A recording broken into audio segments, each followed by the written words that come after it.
Let's go guys. आज हम पढ़ने वाले हैं general characters and broad classification लिख देता हूँ सीधा। क्लासिफिकेशन ऑफ टेरिडोफाइटा, कई लोग इसको पैटेरिडोफाइटा बोलते हैं, सही इसका उच्चारण टेरिडोफाइटा होता है। बीएससी सेकंड सेमेस्टर की यूनिट है। ज़रा इसका हम परिचय इंग्लिश में पढ़ाऊँगा, ना हिंदी ना इंग्लिश मिक्स। टेरिडोफाइटा पादप संवहनी कहलाते हैं। टेरिडोफाइटा पादप संवहनी कहलाते हैं, ये चीज़ आप साथ साथ लिख लेना। पैटेरिडोफाइटा क्या होते हैं? शॉर्ट नोट्स, पादप संवहनी या फिर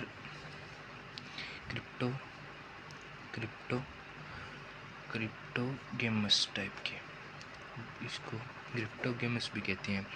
और इनके अंदर ये लिख लेना आप, वेल डेवलप क्या पाया जाएगा? संवहन तंत्र, वेल डेवलप संवहन तंत्र पाया जाएगा। ठीक है। खाद्य पदार्थों के संवहन हेतु इनके अंदर खाद्य पदार्थों के संवहन हेतु जैलम और फ्लोएम पाई जाएंगी। ठीक है। सुविकसित संवहन पद्धति की उपस्थिति के कारण टेरिडोफाइटा को जिम्नोस्पर्म व एंजियोस्पर्म के साथ ट्रिक्योफाइटा डिवीजन के अंतर्गत रखा गया है। इसको अपन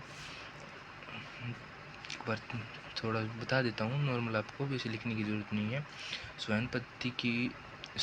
इसके अंदर संवहन पद्धति उपस्थिति होने के कारण संवहन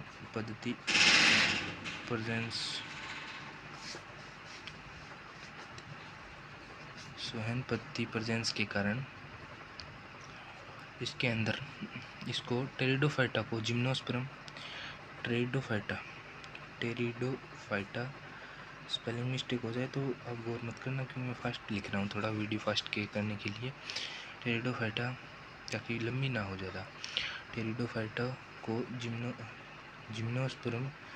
जिम्नोस्पर्म के किस में रखा गया? जिम्नोस्पर्म के या फिर हम लिख सकते हैं यहाँ पर वह एंजियोस्पर्म के साथ टेरिक्योफाइटा डिवीजन के अंतर्गत रखा गया है। वह एंजियोस्पर्म के साथ, इसको जिम्नोस्पर्म और एंजियोस्पर्म के साथ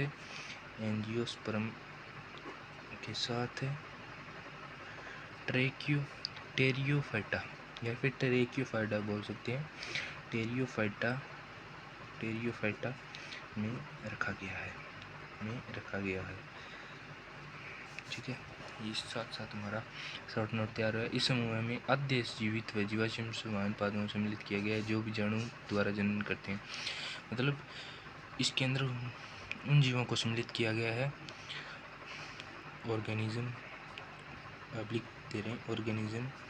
उनको सिलेक्ट किया है जो किसके द्वारा? बीजाणुओं द्वारा जनन करते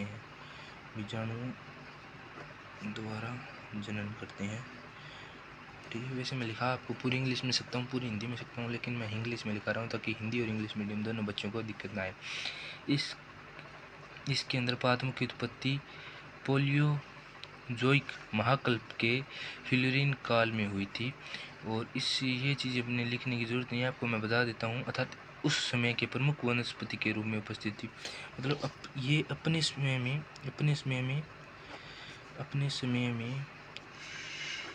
प्रमुख वनस्पति थी। ठीक है। अपने समय की प्रमुख वनस्पति थी। ठीक है। इसका अब हम हैबिट और हैबिटाट देख लेते हैं। हैबिट एंड हैबिटाट, स्वभाव और आवास, हैबिटाट। ठीक है। मेनली ये पादप वार्षिक अथवा बहुवर्षीय होते हैं। मतलब वार्षिक के अंदर तो आए जाएंगे, जैसे शायद नहीं, एजोला और सेवनी आ जाएंगे। और बहुवर्षीय के अंदर एडियंटम होते हैं। ठीक है। अधिकांश जाति स्थलीय होती है। मतलब मोस्टली इसके अंदर क्या हम लिखेंगे? मोस्टली टेरिस्ट्रियल या फिर स्थलीय लिख सकते हो आप इसकी जगह। मोस्टली टेरिस्ट्रियल जो प्राय नम व छायादार, ये नम व छायादार स्थिति के अंदर पाई जाएगी। ठीक है, नम और छायादार स्थिति के अंदर पाई जाएगी। कुछ दशे जैसे मार्सिलिया, अजोला, आइटोसम आदि जलीय होते हैं। कुछ वाटर में भी पाई जाती हैं, मतलब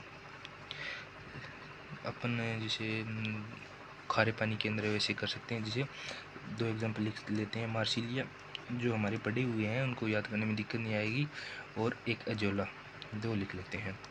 ठीक है, इनमें कुछ अतिरिक्त जातियाँ जो मतलब अलग अलग वासों के मरूद विधवासों के अंदर पाई जाती है, मतलब एक्जेरोफाइटिक के अंदर पाई जाती है। ठीक है, इनके स्वरूप के इनको आवास और स्वरूप के आधार पर है ना 2 भागों में बांटा गया है।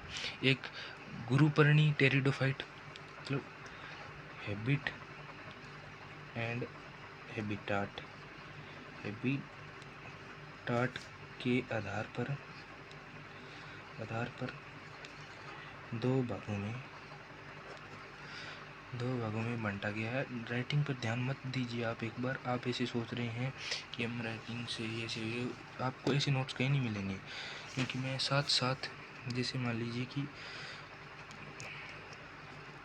आपको मैं बहुत अच्छे तरीके से प्रोवाइड करवा रहा हूँ, और अपने यहाँ पर दूसरा भी देख लेंगे, तो आप टेंशन मत लीजिए। पहला हम गुरुपर्णी देखते हैं। इनमें स्तंभ छोटा, पत्तियाँ बड़े आकार की होती है। इसका पहले पत्ते हम लिख लेते हैं। एग्जाम्पल टेरिस होगा, स्तंभ छोटा, पत्तियाँ बड़े आकार की। 2025-26 के अकॉर्डिंग चल रहा है भाई, बड़े आकार की। ठीक है, स्तंभ छोटा और पत्तियाँ बड़े आकार की होती है। ठीक है, इसका ये पहला पार्ट हो गया। एक सेकंड आप ये देख लीजिए। ठीक है, एडियंटम इसका एक और उदाहरण है। ठीक है, और दूसरा है इसका लघुपर्णी। इन पादों में बड़ा व अधिक शाखित पत्तियाँ। एक सेकंड आप देख लीजिए, मैं थोड़ा सा बता देता हूँ आपको। दूसरा है लघुपर्णी। ठीक है, लघुपर्णी इन पादपों में स्तंभ क्या होगा, बड़ा व अधिक शाखित होगा, पत्ती छोटी। ठीक है, एग्जाम्पल हम इसका टेरिस एग्जाम्पल है। ठीक है, हम इसका एग्जाम्पल देख लेते हैं। इसका हमें एग्जाम्पल इक्विसिटम, इसके थोड़े एग्जाम्पल करने हार्ड हैं याद, बाकी चल जाता है। ठीक है, ओके। तो अब हम प्लांट संरचना या फिर पादप संरचना नेक्स्ट वीडियो के अंदर देखेंगे। तब तक जय हिंद, जय भारत।